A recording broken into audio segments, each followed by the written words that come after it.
안녕하십니까. 오늘 말씀은 에스겔 21장을 읽겠습니다. 요절 말씀은 21장 2절 인자야 너는 얼굴에 예루살렘으로 향하여 성소를 향하여 소리내어 이스라엘 땅에 예언하라. 에스겔 21장은 하나님이 에스겔을 통해서 주시는 말씀은 단순히 어떤 비유나 농담이 아니라 이것은 사실이고 사실에 입각한 엄중한 경고라는 것을 분명히 언급하고 있습니다. 또 여호와의 말씀이 내게 임하여 이르되 인자야 너는 얼굴을 예루살렘으로 향하여 성소를 향하여 소리내어 이스라엘 땅에 예언하라. 20장의 내용이 총괄적인 내용이었다면 21장부터는 좀 더 구체적인 디테일하게 설명하는 내용입니다. 20장 46절에서 인자야 너는 얼굴을 남으로 향하라고 하였는데 이제는 남쪽이 좀 더 구체적으로 예루살렘으로 또 성소로 향하라. 이처럼 디테일하게 심판이 표현됩니다. 3. 이스라엘 땅에서 이르기를 여호와의 말씀에 내가 너를 친히 대적하고 내 칼을 칼집에서 빼어 의인과 악인을 내게서 끊을지라. 또 4. 내가 의인과 악인을 내게서 끊을 터이므로 내 칼을 칼집에서 빼어 모든 육체를 남에서 북까지 칠 것이니라. 5. 모든 혈기 있는 육체는 즉 살아있는 자는 다 여호와가 내 칼을 칼집에서 빼낸 줄을 알지라. 칼이 다시 꽂히지 아니하리라 하셨다 하시면서 구체적으로 심판이 어떻게 임할 것을 말씀하십니다. 그러면서 에스겔에게 특이한 명령을 하십니다. 6. 인자야 탄식하되 너는 허리가 끊어지듯 탄식하라. 그들의 목전에서 야 이거 하나님이 심판하시는구나 하고 슬피 탄식하게 될 것이라는 것입니다. 어떤 학자들은 이를 여자가 애를 낳을 때 통증이 허리가 끊어질 것 같은 통증이 있다고 하는데 저는 낳지 않아서 모르겠는데 그렇다고 아내가 그럽니다. 백성들 앞에서 이런 죽을 듯한 허리가 끊어지는 통증으로 통곡을 하라는 것입니다. 그러면 포로들이 이상히 여겨서 물어오면 에스겔을 어떻게 대답을 하라는 것입니까? 7. 그들이 내게 묻기를 내가 어찌하여 탄식하느냐 하거든 대답하기를 재앙이 다시 다가온다. 소문 때문에 막 마음이 녹으며 모든 손이 약하여지며 각 영이 쇠하며 모든 무릎이 물과 같이 약해지리라. 보라 재앙이 오나니 이것은 어떤 단순한 비유나 농담이 아니라 반드시 이루어지리라. 주 여호와의 말씀이라는 것입니다. 신약 시대를 살고 있는 우리에게 부활의 주님은 승천하시면서 가신 모습 그대로 다시 재림하신다고 말씀하셨습니다. 이것이 어떤 비유나 농담이 아니고 엄연한 사실입니다. 부활의 주님은 때가 되면 반드시 오십니다. 그때는 초림에 어린 아이 한 아기로 오시는 게 아니라 하나님의 권세를 가지고 심판주로 오실 것입니다. 우리 성도는 이것을 믿는 사람들입니다. 이처럼 많은 백성들은 임박한 심판을 안 믿었지만 하나님은 에스겔을 통해서 그 심판은 반드시 이루어진다고 합니다. 이 말씀은 4, 5년 후에 그대로 성취되지 않습니까? 이제 그날에 임할 심판이 얼마나 무시무시한지 말씀을 하십니다.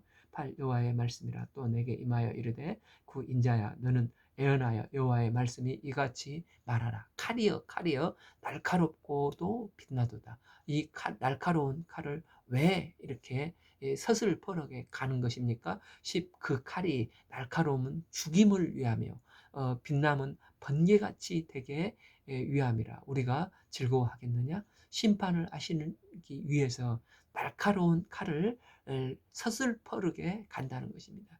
내 아들의 규가 모든 나무를 없인 여기는도다. 무슨 말씀입니까? 이 본문은 히브리어 원어를 종합해 보면은 우리가 내 아들의 호를 즐거워하겠느냐? 그 칼이 모든 나무를 업신 여기는도다로 번역할 때 문맥상 가장 맞게 해석이 되어진다고 합니다. 즉 하나님의 심판의 칼이 준비되어 있다는 것입니다. 여기서 규는 홀 창세기 49장 그 야곱의 12 자녀들을 축복하는 중에 넷째 유다에게 홀이 내게 떠나지 않겠다 축복을 했는데 이는 장차 올 왕 대신 메시아, 유다 지파 후손 중에서 메시아가 나신다는 것이 아니겠습니까? 그래서 홀은 유다의 왕을 상징하는데, 지금 유다 지파인 남유다는 이제 하나님의 심판대에 준비되어 있는 상태입니다. 그래서 20장에서 왕이나 고관 등 싱싱한 나무나 또 가난한 백성의 마른 나무나 남북 전부 다 철저한 심판에 임하겠다고 하지 않았습니까? 그러니 심판을 바라보면서 백성들은 그래도 저 왕이 우리를 도와주실 거야. 저 왕이 우리를 구원해 줄 거야. 이런 일말의 기대를 갖기 쉬운데, 아무리 왕이라 해도 그 심판에 대는 전혀 도움이 안 된다는 것입니다. 그래서 시드기야 왕은 혼자 살겠다고 도망을 치지 않습니까? 즉 그때는 유다 백성들이 호를 즐거워할 수 있겠느냐? 그럴 수 없다는 것입니다. 그리고 그 칼이 유다를 심판하기 위해 준비되어 있는데, 이 칼은 하나님이 심판의 도구로 사용된 바벨론이 무서운 칼이 되어 모든 유다 백성의 나무를 업신여기며 칼로 여지없이 치게 된다는 것입니다. 11. 그 칼을 손에 잡아 쓸만한 빛나게 하되 죽이는 자의 손에 넘기기 위하여 날카롭고 빛나게 하였도다 하라. 너도 나도 칼이 날카롭고 빛나게 잘 갈아져 있는 것입니다. 그러니 이 임박한 무서운 불심판을 생각한 에스겔은 자기의 넓적자리를 치면서 막 허리가 끊어지듯 부르짖어 통곡을 하고 있는 것입니다. 12. 인자야 너는 부르짖어 슬피 울지어다. 이것이 내 백성에게 임하여 이스라엘의 모든 고관에게 임하리로다. 그들과 내 백성이 함께 칼에 넘어진 바 되었으니 너는 내 넓적다리를 칠지어다. 13. 이것이 시험이라. 만일 업신여기는 규가 없어지면 어찌할까? 주 여호와의 말씀이라. 이 바벨론 왕이 쳐들어왔을 때 유다의 귀인 시드기야는 실제 도망가다 잡혀서 두 눈을 뜨는 데에서 두 자녀가 목이 베이고, 또 그 다음에는 야, 다 봤니? 하고 이제는 이 시드기야의 눈을 뽑아버리고 이 바벨론으로 맨발로 철사에 묶여 갈고리에 그 먼 바벨론까지 질질 끌려가며 얼마나 수치와 업신여김을 당했습니까? 한 나라의 왕이 이토록 무시받고 업신여김을 당했다는 것입니다. 그래서 마지막 유다의 희망이라 할 수 있는 유다의 왕이 없어지면 어찌할꼬 에스겔이 통곡을 하는 것입니다. 그런데 이 말이 누구의 말입니까? 주 여호와의 말씀이라. 이 때문에 이 말씀은 반드시 성취된다는 것입니다. 그러나 이런 말을 하는데도 유다 포로들은 여전히 설마 비유일 거야, 또는 농담일 거야, 좀 거짓 선지자들은 그렇게 말하지 않았고, 또 예루살렘 성전은 결코 망하지 않을 거야, 좀 심한 사람은 야, 쇼 좀 작작해라, 그랬을 것입니다. 그러니까 에스겔은 이번에는 그들의 이목을 집중시키고자, 마치 그 이제 재래시장에서 보면 그 이상한 그 옷을 입고 막 손뼉을 치면서 골라 이렇게 하는 것처럼 행동 예언을 하는 것입니다. 14. 그러므로 인자가 너는 예언하며 손뼉을 쳐서 칼로 두세 번 거듭 쓰이게 하라. 이 칼은 죽이는 칼이라. 사람들을 둘러싸고 죽이는 큰 칼이로다. 이 칼은 어디든지 들어가서 무자비하게 죽이는 칼이라는 것입니다. 15. 내가 그들이 낙담하여 많이 엎드려지게 하고 그 모든 성문을 향하고 번쩍 가는 칼을 세워놓았도다. 오라, 그 칼이 번개 같고 죽이기 위하여 날카로웠도다. 이 무시무시한 칼이 얼마나 질서정연하게 번뜩이게 행동을 하는 것입니다. 5. 칼이 모이라. 오른쪽을 치라. 대열을 맞추라. 왼쪽을 치라. 향한 대로 가라. 17. 나도 내 손뼉을 치며 내 분노를 다 풀리로다. 나 여호와의 말이나. 여기서 나도는 하나님이신데, 하나님께서도 그 심판 때에는 손뼉을 치며 그 내 분노를 다 풀며 철저히 하나님의 공의를 행하신다는 것입니다. 하나님은 거룩하신 분으로 죄를 견딜 수 없어 하시는 분이십니다. 그래서 죄를 보시는 분이 나는 거룩하신 하나님이십니다. 그런데 이스라엘 백성들이 그동안 죄에 깊게 찌들어 이제 목에까지 죄가 찼지 않습니까? 그래서 심판하신 하나님께서 분을 푸시고 손뼉을 치면서 분을 쏟아놓겠다는 것입니다. 18 여호와의 말씀이 내게 임하여 이르시되 십구 인자야 너는 바벨론 왕의 칼이 올 두 길을 한 땅에서 나오도록 그리되 곧 성으로 들어가는 길 어귀에다 길이 나누는 지표를 표하여 한 땅은 바벨론으로 이제 바벨론군이 이제 오다가 이제 두 길이 나누는 지표까지 이제 점령을 했습니다. 그래서 한 길은 20절 칼이 암몬 족속의 라빠에 이르는 길과 또 한 길은 유다의 견고한 성 에루살렘에 이르는 갈림길에 있는 것입니다. 20일 바벨론 왕이 이 갈렛길 두 길 어귀에 서서 점을 치되 화살을 흔들어 우상에게 묻고 희생 제물에 간을 살폈어. 이제 우리도 어릴 적에 두 갈래의 길이 있으면 침을 탁 손에 발라서 손바닥으로 탁 쳐서 침이 튀는 방향으로 가지 않습니까? 그런데 이 지역 사람들의 이제 그 미신도 이제 짐승을 잡아서 간을 살펴가지고 또 방향을 잡았다고 합니다. 그런데 에루살렘으로 먼저 가라고 점괘가 나왔는데 이것도 그들을 심판의 도구로 쓰시고자 하시는 하나님의 개입하심이 있는 것입니다. 그래서 본격적으로 이제 유다를 치러 가서 시드기야 제9년에 에루살렘을 포위하게 되고 18개월 동안 포위하다가 11년에 멸망하기까지 포위를 하는 것입니다. 22 오른손에 에루살렘으로 갈 점괘를 얻었으므로 공성퇴를 설치하며 이불을 벌리고 죽이며 소리를 높여 외치며 성문을 향하여 공성퇴를 설치하고 토성을 쌓고 사다리를 세우게 되었나니. 그런데 이런 긴박한 상황에서 코앞에 전개되고 있는데도 유대에는 어떤 상황입니까? 23 전에 그들에게 맹악한 자들은 그것을 거짓 점괘로 여길 것이나 바벨론 왕은 그 죄악을 기억하고 그 무리들을 잡으리라. 그러니까 바벨론과 그 과거에 조약도 맺고 또 시드기야는 초기에는 바벨론에 가서 입조 참 절을 하기도 했지 않습니까?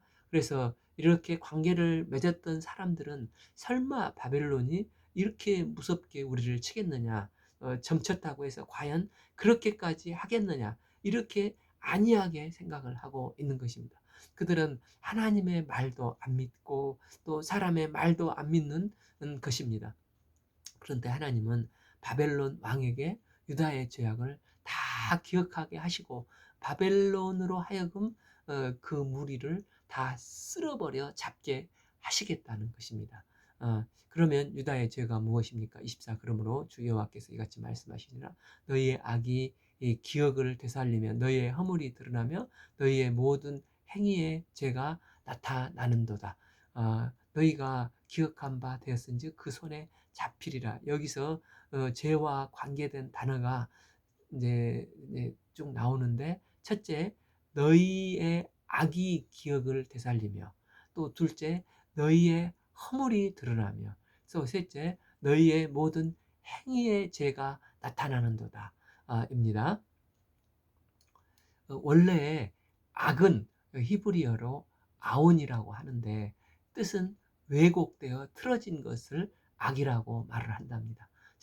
둘째, 허물은 정상적인 선로를 이탈하는 것을 말하고 셋째, 죄는 이게 우리가 잘 아는 하마르티아로 관역을 빗나간다는 뜻이 있습니다. 그래서 이 세 가지를 종합해서 하나님 앞에 범죄하다는 뜻이 되는 것입니다. 하나님의 말씀을 왜곡하는 것이 죄악입니다. 하나님은 이 선악과를 따먹지 말라. 먹는 날에는 너희가 정령 죽으리라 하셨는데 사탄은 결코 죽지 아니하리라. 선악과를 따먹으면 하나님과 같이 되어 지혜로워진다. 즉 하나님의 말씀을 살짝 이 절대적인 말씀을 상대적으로 왜곡을 시킨다는 것입니다. 하나님은 예수님이 하늘로 가심을 본 그대로 재림하신다고 하셨는데 사단은 그것을 농담으로 여겨 왜곡을 시키고자 한다는 것입니다. 또한 죄는 정상적인 레일이 있는데 탈선을 하는 것입니다. 하나님은 거룩한 백성, 제사장 나라 백성으로 율법을 주셔서 하나님의 백성답게 살도록 정도를 가르쳐 주셨습니다. 그런데 그 정도에서 이탈하는 게 죄입니다. 또 관역판이 있는데 그 목표에서 빗나가는 것이 죄악입니다. 하나님은 아브라함에게 복의 근원이라고 하셨습니다. 이스라엘 백성들에게 제사장 나라 거룩한 백성이 되라고 하셨습니다. 그런데 그들은 인생들은 복의 근원 제사장 나라는 귀찮고 부담스러워서 이 하나님이 우리에게 주신 목적을 부담스러워하고 죄악된 본성대로 잘 먹고 잘 살다 육신이 원하는 대로 편안하게 살다 가려고 사명을 거절하고 인생에게 주신 목적과 반대적인 삶을 살게 된다는 것입니다. 우리는 단순히 도적질하고 살인하는 것만이 죄라고 생각하기 쉽지만 성경이 말하는 죄악은 하나님이 정하신 정도에서 벗어나는 것, 또 하나님의 말씀의 뜻이 왜곡되는 것, 하나님이 우리에게 두신 목적에서 빗나가는 것, 이 모든 것을 죄악이라고 하는 것입니다. 그래서 하나님이 24절 하반분 너희가 기억한 바 되었은즉 그 손에 잡히리라. 죄악이 목에까지 차 그들을 하나님은 심판하시겠다는 것입니다. 그리고 왕들은 25절 너 극악하여 충상을 당한 이스라엘 왕아 내 날이 이르렀나니 곧 죄악의 마지막 때니라. 하나님은 그동안 유다 왕들에게 수많은 기회를 주셨습니다. 내가 제사장 나라를 통치해봐라. 하나님의 말씀을 왜곡하지 말고 하나님이 주신 목적대로 살아보도록 기회를 주신 것입니다. 그러나 그들은 그 기간 동안 다 까먹고 제대로 살지 못하고 죄악에 젖어 살았습니다. 그래서 이제는 그 죄악이 마지막 때, 즉 목에까지 차서 끝날 때가 됐다는 것입니다. 그래서 하나님이 어떻게 하십니까? 26, 주 여호와께서 이같이 말씀하시느라 면류관을 제하며 왕관을 벗길지라. 시드기야 왕처럼 왕관을 벗기고 그 자녀들이 보는 앞에서 그 자녀들은 다 죽이고 또 두 눈은 빼이고 이런 처참한 결과를 가지고 온다는 것입니다.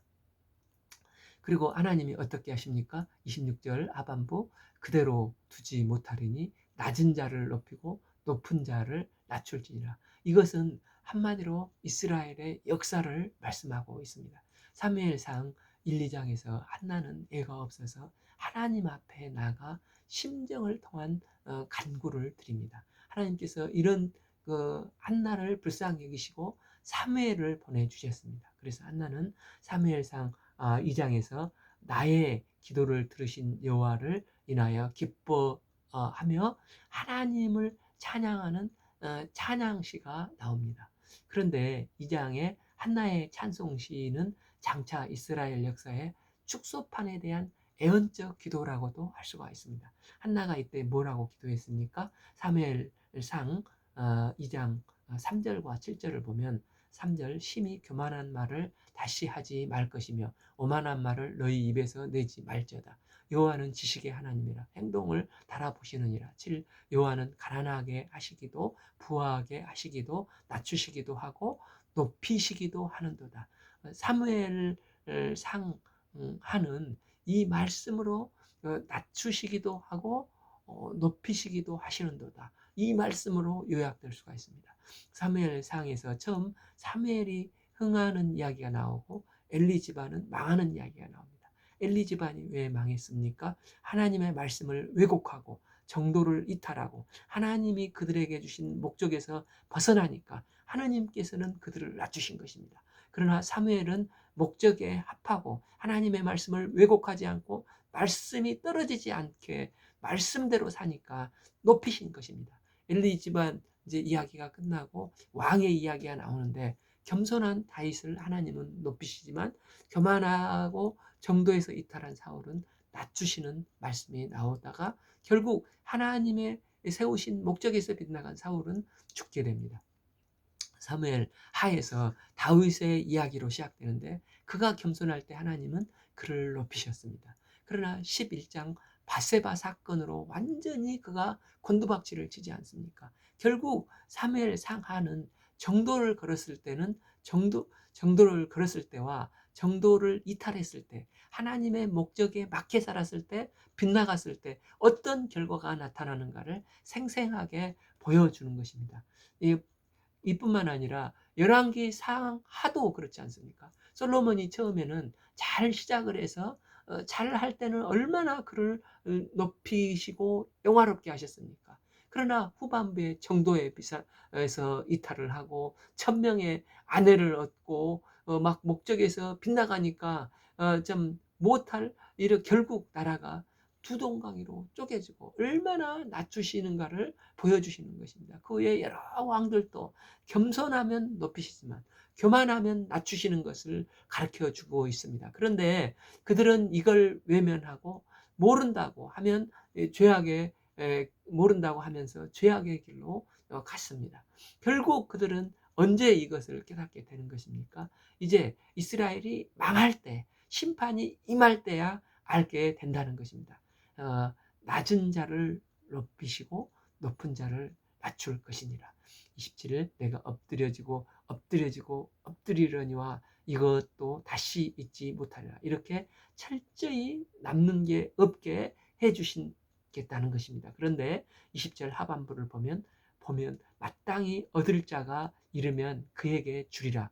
여기서 마땅히 얻을 자는 누구를 말하는 것입니까? 창세기 49장 10절 주가 유다를 떠나지 하며 통치자의 지팡이가 그 발 사이에서 떠나지 아니하기를 실로가 오시기까지 이르리니 그에게 모든 백성이 복종하리라. 누가 오시기까지입니까? 실로가 오시기까지. 이 실로가 바로 장차 오실 메시아 예수 그리스도의 예언의 말씀이지 않습니까?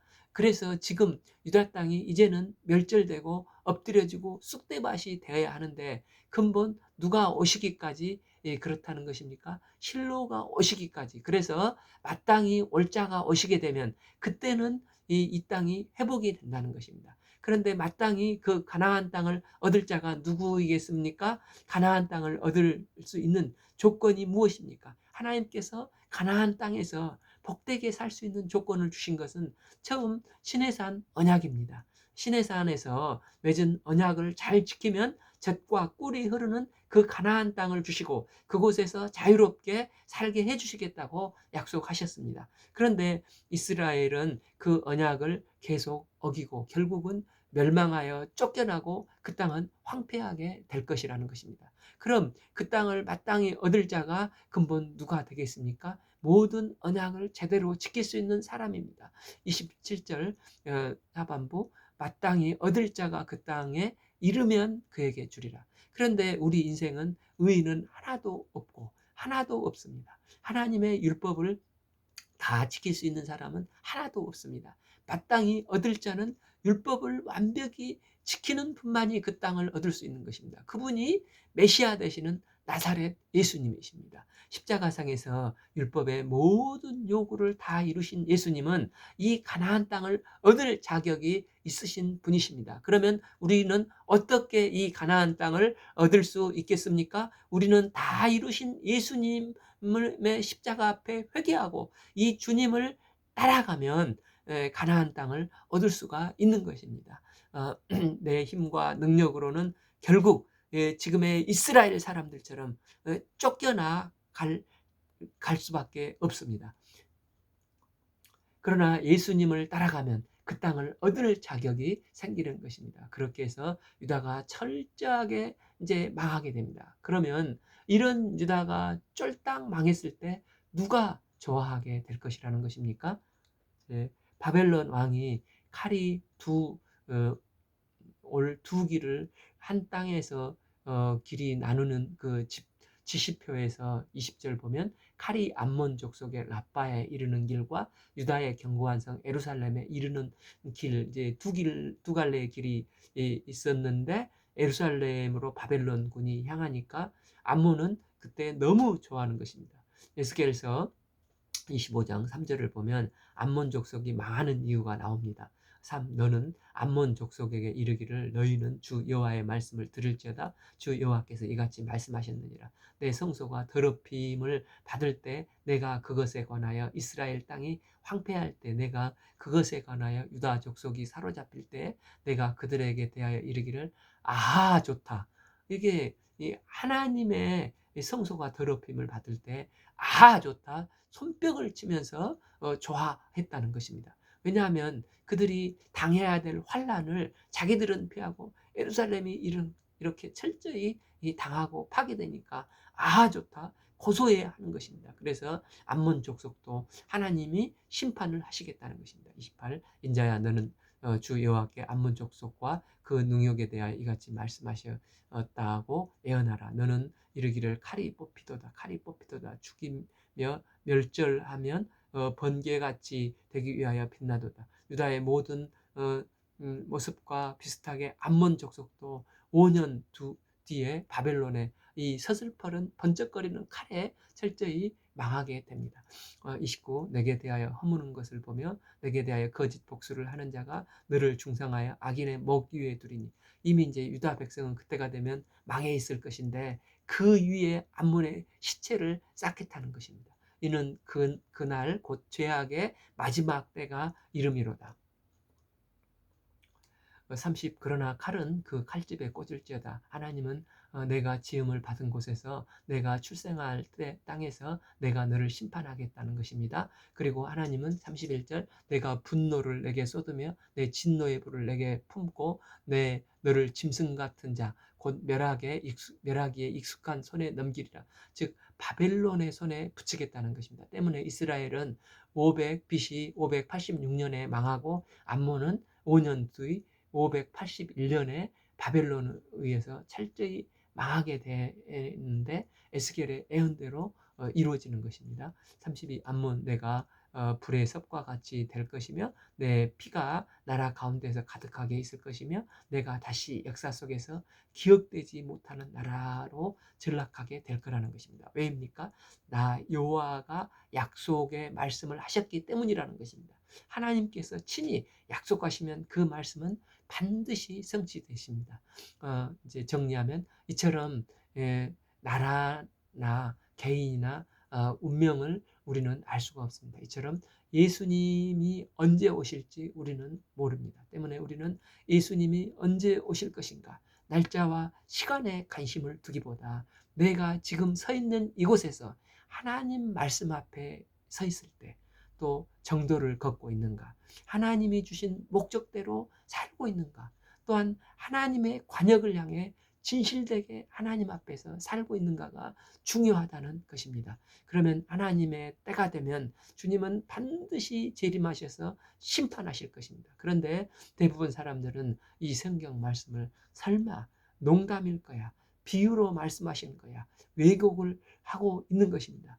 그런 생각을 했던 이스라엘은 결국 칼과 번쩍이는 서슬퍼런 심판이 기다렸습니다. 그때 주님이 심판주로 오시면 그때야 주님의 말씀이 사실이었구나 깨닫게 된다는 것입니다. 그러나 그때는 이미 늦었고 유다는 멸망했습니다. 주께서 재림 때는 최후의 심판이 되는 것입니다. 그때는 아무리 후회해도 차는 이미 버스는 떠나버렸습니다. 다시는 기회가 없는 것입니다.